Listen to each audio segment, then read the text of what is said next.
Buen día para todos. ¿Escuchan? Llega el audio a la iglesia y a las casas. Bárbaro. Me alegro que sea así. Espero también que el ruido de la bordeadora del vecino que está ahí sonando no moleste, pero justo se le ocurrió cortar el pasto al hombre, así que voy a lidiar con eso también este rato. Pero bueno, son las cosas de este sistema. Voy a estar leyendo, con el permiso de todos ustedes, y les invito a seguir la lectura en la Biblia, el Evangelio de Mateo en el capítulo 3, desde el versículo 13 al 17. Evangelio de Mateo, capítulo 3, versículos 13 al 17. Y dice así: Entonces Jesús vino de Galilea a Juan al Jordán para ser bautizado por él. Mas Juan se le oponía diciendo: Yo necesito ser bautizado por ti, ¿y tú vienes a mí? Pero Jesús le respondió: Deja ahora, porque así conviene que cumplamos toda justicia. Entonces le dejó. Y Jesús, después que fue bautizado, subió luego del agua, y he aquí los cielos le fueron abiertos, y vio al Espíritu de Dios que descendía como paloma y venía sobre él. Y hubo una voz de los cielos que decía: Este es mi Hijo amado, en quien tengo complacencia. Hasta allí la lectura de la palabra de Dios para esta mañana. Lo conocí de niño, nos encontrábamos en campamentos, en actividades intereclesiales, crecimos y nos seguimos viendo en los grupos de jóvenes, las convenciones, los congresos, eventos evangelísticos. Se casó, al igual que un servidor, formó su familia, tuvieron hijos, siempre asistiendo a su iglesia, pero un día salió el tema que, a pesar de todo su activismo y participación en la vida de su congregación, me enteré que nunca se había bautizado, por lo que obviamente no participaba en la Santa Cena y tenía ciertos límites en la participación en los cuerpos de trabajo de su iglesia y en una membresía plena. ¿Por qué no te bautizaste?, era mi pregunta. Bueno, no había una respuesta clara y de mi parte había extrañeza.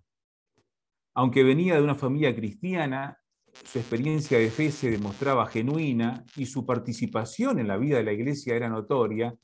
Sin embargo, nunca había querido bautizarse. Había algo que lo frenaba y no daba el paso.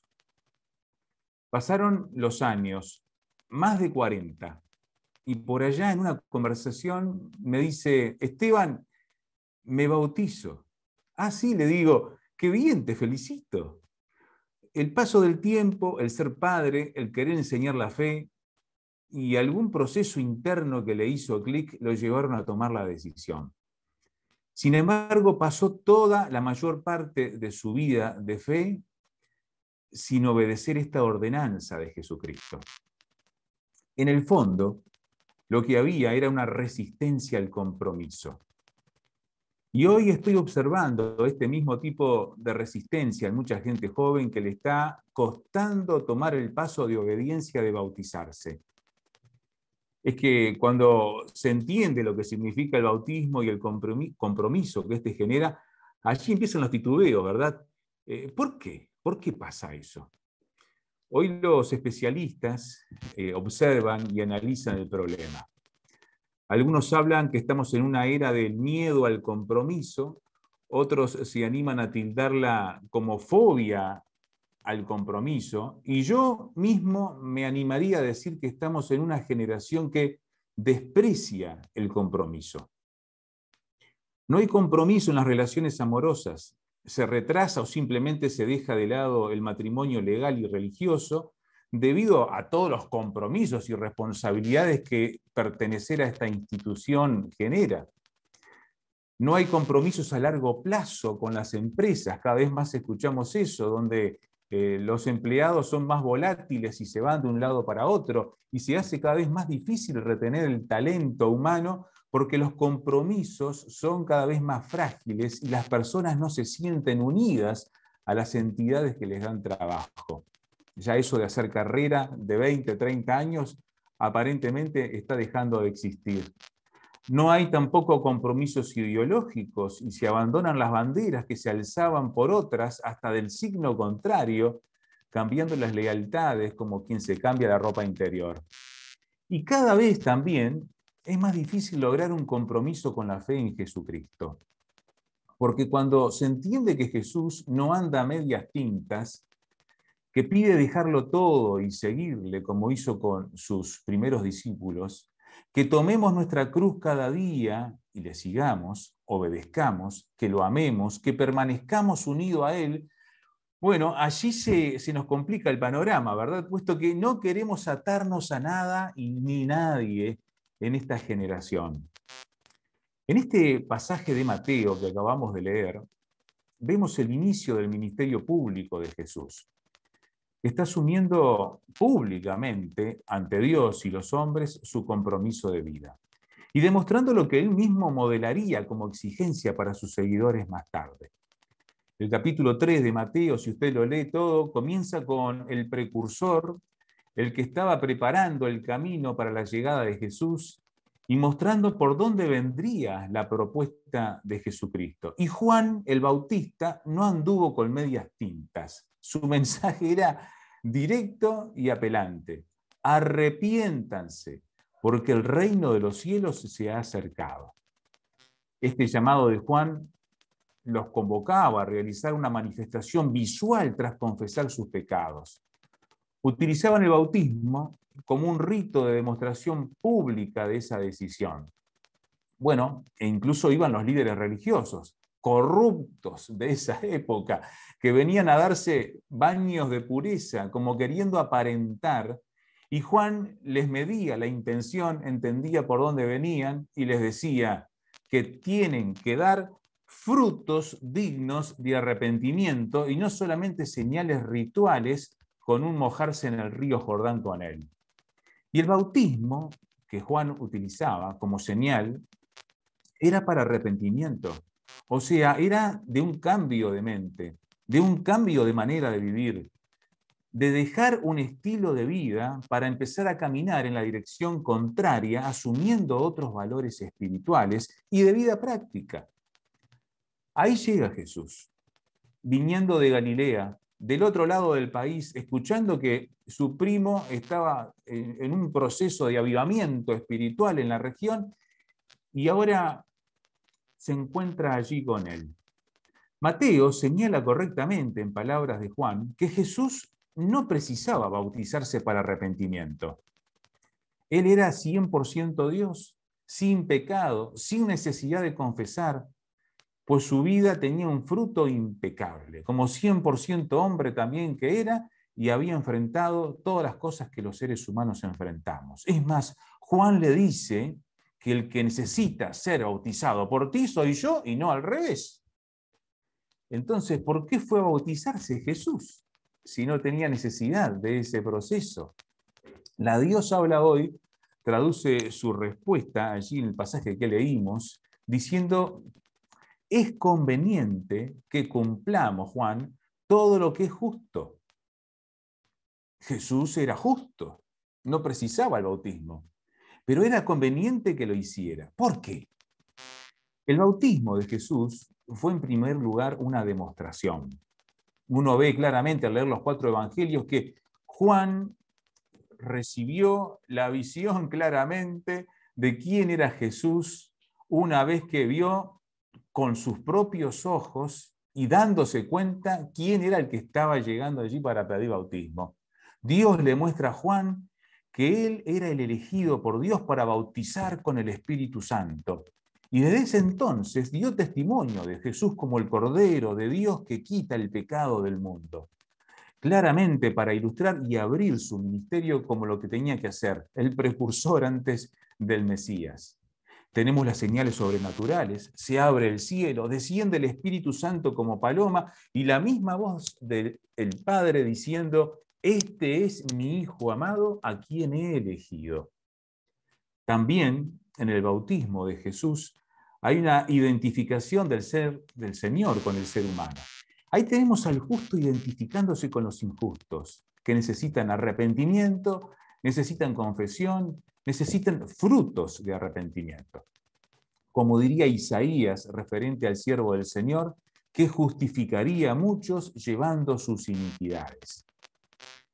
Jesús dice que se bautizaba también para cumplir lo que es justo, y que más tarde lo ilustraría allí en Mateo 5:17, en este mismo evangelio, diciendo que él venía a cumplir la ley y los profetas, lo que era justo, dándole el verdadero significado a todo el Antiguo Testamento en su persona y ministerio. Jesús también se bautizaba como antecedente, dando un ejemplo de que lo que luego será llamado para los cristianos el bautismo, como siguiendo la pisada de Jesús como modelo. El bautismo también de Jesús es publicar, es mostrar ante todo su compromiso. Y esta es la palabra que quiero destacar hoy, compromiso, de obedecer a quien lo envió con una misión, prefigurando en su bautismo su futura muerte y resurrección, como él mismo declara allí en Lucas 12:50. Jesucristo comienza a partir de este acto público su ministerio. Es una ceremonia, sí, pero no un rito vacío, sino la expresión visible de quien vibra en una experiencia de fe viva y real, de cumplir lo que es justo e iniciar su ministerio público. Es así que Jesús proclama ante todos, ante Dios, quien atestigua su identidad y misión, ante Juan, su precursor, ante la gente de su pueblo, ante las huestes espirituales del universo, que asume un compromiso. Por ello, y con total autoridad, Mateo cierra su evangelio, en el capítulo 28, con las palabras de Jesús de ir y hacer discípulos de todas las naciones. Y allí viene el mandato enseguida, bautizándolos en el nombre del Padre, del Hijo y del Espíritu Santo. Ahí aparece entonces que el bautismo se convierte para los cristianos en una ordenanza, por mandato de Jesús, para integrarse en la vida activa de la comunidad cristiana a todos quienes se han identificado previamente como discípulos de Jesús. El bautismo no salva, como han enseñado incluso algunos grupos heréticos. No necesito bautizarme para ser salvo. Es una expresión, una ordenanza, una manifestación que hago pública de una transformación, un arrepentimiento, un cambio de mente, un cambio de vida que ya ocurrió previamente en mí. Lo que estoy haciendo es asumir de manera definitiva un compromiso de fe inquebrantable con Cristo y su iglesia. Así que Jesucristo no llamó a las personas a vivir secretamente su fe. Cuando era posible mostrarla, pedía que lo demostraran públicamente. No los llamó a que sea un compartimento dominical para la vida religiosa del fin de semana, sino el centro de la vocación de su vida. Por eso constantemente el bautismo es hecho a partir de este ejemplo de Jesús y de la ordenanza que él establece de manera pública, como testimonio de la fe que asumimos vivir. Por eso, cuando alguien verdaderamente entiende lo que es el compromiso que exige Jesucristo, puede ser, y verdaderamente lo tiene, si es así que lo vive su fe de manera comprometida, una batalla espiritual, como la de este amigo que les relataba al principio. Porque el bautismo, que como rito es simplemente meterse en una bañera, una piscina, un río o donde sea, sumergirse y salir, es mucho más que eso. Exige compromiso de fe en Cristo. Es simbolizar que estoy muriendo cuando me sumerjo a un estilo de vida, a una manera de pensar, a una manera de sentir, de ver el mundo y entender todo lo que soy, de para qué vivo, por quién vivo, y salgo del agua simbolizando la resurrección en Cristo, en Él, y viviendo por Él en todo lo que ahora me compete hacer. Es un compromiso, una demostración muy seria de quién yo soy en Jesús. Hoy vivimos en este siglo XXI en la era del no compromiso. Por eso el mensaje de Jesús resulta chocante para nuestra generación, muy chocante. Cuando entendemos lo que Jesús quiere que simbolicemos en este acto que se practica generación tras generación de cristianos, y reconocemos lo que Jesús exige, debería llevarnos a pensarlo seriamente y ver hasta dónde estamos dispuestos a seguir a Cristo y su exigencia de compromiso. Cuando el Uruguay, al igual que otros países de la región, salieron o empezaron la salida de los procesos dictatoriales allí en los años 80, se hablaba mucho de compromiso y había grandes militancias ideológicas que sustentaban ese anhelo de libertad. ¿Recuerdan los que les tocó vivir esa época que veníamos de tiempos de violencia, de oscurantismo social? Argentina había pasado por la Guerra de las Malvinas, las economías de la región estaban completamente quebrantadas, la hiperinflación generaba incertidumbres cotidianas, y fue entonces que renació la esperanza de las salidas políticas en aquella época. Pero la pregunta era, ¿hacia dónde vamos en medio de todo este desbarajuste que estamos viviendo? A mí esa época me encontró en mi adolescencia. Veía que ese mismo espíritu se había introducido, permeado también en la vida de las iglesias cristianas y de otras confesiones. En esos años, en 1983 específicamente, surgió una canción que marcó a toda nuestra generación cristiana evangélica. Resulta que GEBA, la Juventud Evangélica Bautista Argentina, organizaba un congreso nacional cada 2 años en aquella época y elegía para ese periodo su canción lema. Se hacía un concurso muy disputado en la época y se presentaba mucha gente de renombre a participar con sus composiciones. Para el periodo del año 1983-85, el lema era Jesucristo, la verdad, nuestra fe y nuestro compromiso. Pablo Bedrosian, un miembro de las iglesias bautistas argentinas, cuenta que en aquel momento, y pensando en el contexto social y político que les rodeaba, se planteó la necesidad de escribir, de participar en la convocatoria, con una canción que expresara un mensaje de fe, esperanza en lo que creía, pero llevándolo extramuros, fuera de las cuatro paredes de la iglesia. Y la palabra clave de su composición, con la que fue a competir, era compromiso. Así que compuso una canción que fue elegida como canción lema y que fue unánimemente recibida del otro lado del río y que también llegó a nuestra Juventud Bautista del Uruguay. La presentaron en su momento en el año 83-84 en el Parque Sarmiento de Buenos Aires y se tituló Nuestro canto expresa un sentir. En el estribillo dice lo siguiente: Jesucristo, la verdad, nuestra fe y nuestro compromiso.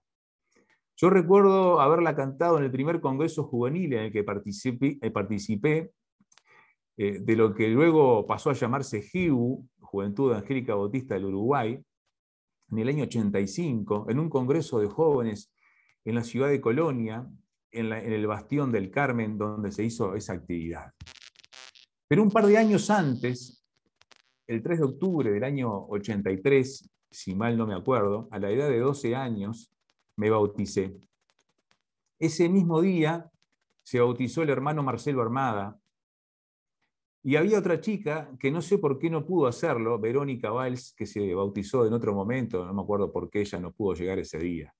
Las fotos que tengo en mi álbum las tomó el hermano Luis Picarelli, quien ofició de fotógrafo ese día, un domingo de noche, porque el culto principal de nuestra iglesia, allí los que están en el templo, atrás de la pantalla está el bautisterio. En ese bautisterio, como muchos de ustedes me bauticé, un domingo de noche porque era el culto principal en aquella época, los hábitos de concurrencia en la iglesia eran nocturnos. Se los puedo mostrar después a quienes quieran verlas. Me bautizó mi padre y ello ya fue muy significativo.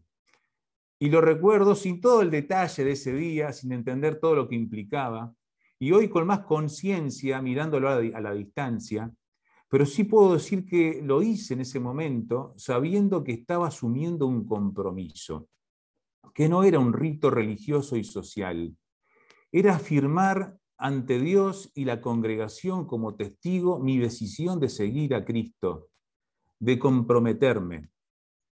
Y hoy, mirando en retrospectiva, no me arrepiento de la decisión que tomé. Me emociona recordarlo verdaderamente, como un hito personal en el que afirmé mi compromiso con Jesucristo. No porque me obligaron por la tradición familiar, no porque me llevaron a prepo de bebito a bautizarme en un bautismal. No, no, fue una decisión que tomé personalmente. Esto lo he hablado también con mis hijos y lo voy conversando con ellos. Y yo no puedo tomar la decisión por cada uno de ellos, porque cada uno debe saber ante Dios si desea comprometerse con Cristo. Ellos, al igual que cada uno de ustedes, debe tomar sus decisiones también, pues el compromiso con Jesús no es hereditario, sino debe ser una convicción del corazón tomada con total obediencia y responsabilidad. Yo lamento que hoy no podamos tener los bautismos programados porque esta predicación y su tema fue preparado en ese contexto. Hoy va a haber bautismos en el templo, pero dado que se van a realizar en marzo próximo, de cualquier manera, y ya el tema estaba preparado, lo traje. Y tal vez el Señor ha permitido que sea así para que los hermanos que hoy se iban a bautizar y estén escuchando esta reflexión, tomen perspectiva y dimensionen el paso de obediencia que van a dar en marzo, si Dios quiere, fortaleciendo su compromiso con Cristo delante de Dios y la Iglesia, que será testigo de ello para llegar a ser miembros, integrarse a la comunidad de fe en toda la plenitud de responsabilidad que tiene y que responsablemente levanten la bandera de Cristo ahora y por el resto de su vida. Porque en esta época en que nadie se compromete con nada, ni consigo mismo, y se vive a la Bartola en muchos casos, nuestra familia, nuestra iglesia, nuestra patria, nuestro mundo necesita actitudes decididas, de cristianos que se jueguen de verdad, y que el mensaje de Jesús retumbe hasta el último rincón de nuestro mundo, ahora que tenemos posibilidades globales de hacerlo verdaderamente, con vidas comprometidas hasta que el Señor venga. Y espero que ese sea el compromiso que usted renueve al recordar cuando se bautizó y por qué lo hizo en su momento. Y cómo está viviendo su fe el día de hoy. ¿Estoy comprometido con Jesús de esta manera? ¿Lo publico, lo atestiguo, lo muestro hacia los demás? ¿O es simplemente una fe que ha caído en lo ritual, en el aparentar, como le pasaba a los líderes religiosos de la época, a los que Juan tuvo que rezongar calificándolos de generación de víboras, porque verdaderamente eran personas que simplemente vivían vidas hipócritas en su fe y venían a bautizarse simplemente como un acto religioso y como para que los demás los vieran. ¿Cómo vive usted su fe en Jesucristo? ¿Está realmente comprometida? ¿Da frutos dignos de arrepentimiento? ¿Demuestra en su testimonio un compromiso con Cristo, con la Iglesia, con la comunidad, que se refleja en un estilo de vida bien valorado desde el punto de vista espiritual? Espero que sí. Hoy le pedí para terminar el culto, o la parte más formal del culto, a nuestro hermano Aldo Garracino, que está allí, que cantemos esta canción. Nuestro canto expresa un sentir. Y espero que el espíritu detrás del movimiento que permitió su surgimiento en los años 80, que nos movilizó tanto a los adolescentes y jóvenes de aquel momento, lo podamos ver revitalizado en el siglo XXI, que nos plantea otro tipo de contexto, otro tipo de situaciones, pero que sea cual sea el momento histórico en el que vivamos, ante el río Jordán, como Juan el Bautista y Jesús allí iniciando su ministerio, los primeros cristianos en todo el proceso que se describe, y uno lee el Nuevo Testamento, cómo la gente se arrepentía, confesaba a Cristo, se bautizaba y se integraba a la vida de la iglesia para vivir de una manera diferente. O sea, hoy, en la avenida Fernández Crespo y Paysandú, o en cualquier lugar donde nos toque estar, la respuesta sea la misma. Que nuestro compromiso con Jesucristo sea verdadero, sea real, porque más acuciantemente que nunca en nuestro mundo de hoy Jesucristo busca cristianos comprometidos. ¿Responderemos nosotros hoy a su llamado? ¿Viviremos de esa forma nuestra fe? Quiera el Señor que nos encuentre entonces con la bandera de Cristo en nuestras manos, alzado el estandarte de la fe y proclamando a los cuatro vientos, porque allí está la esperanza para nuestra nación, para nuestro mundo, para nuestras familias, para nosotros mismos al comprometernos con Él. Que Dios los bendiga ricamente, mis hermanos. Padre eterno, gracias porque tú nos has mostrado el camino del compromiso para vivir una vida significativa, de testimonio de quién eres tú, de la manera en que quieres que vivamos y transformemos este mundo, predicando y mostrando el arrepentimiento, el cambio de mente, el cambio de corazón completamente ante ti y ante la sociedad, viviendo diferente para una realidad transformadora que cambie nuestras realidades, la de nuestra cultura, y que Jesucristo sea el centro de todo lo que hacemos para encontrar soluciones y respuestas verdaderas. Ruego que cada uno de mis hermanos, que en las próximas semanas va a tomar el paso de bautizarse, pueda tomarlo así, con este compromiso. Ruego que cada uno, lo que lo hemos hecho a lo largo del tiempo, podamos renovar nuestros votos ante ti, Señor, reconociendo que necesitamos revitalizar nuestra vida espiritual comprometidamente ante una era donde nada ni nadie se compromete y desprecia el compromiso con todo. Ayúdanos a vivir, Señor, de manera tal que el amor de Cristo sea reflejado de manera que pueda atraer a muchos a comprometerse contigo para salvación y vida eterna. Y que nuestra iglesia sea, Señor, esa comunidad de fe comprometida con su realidad, con su generación y con las necesidades que tiene para iluminarla con la fuerza del mensaje que tú nos has dado. En el nombre de Jesús. Amén.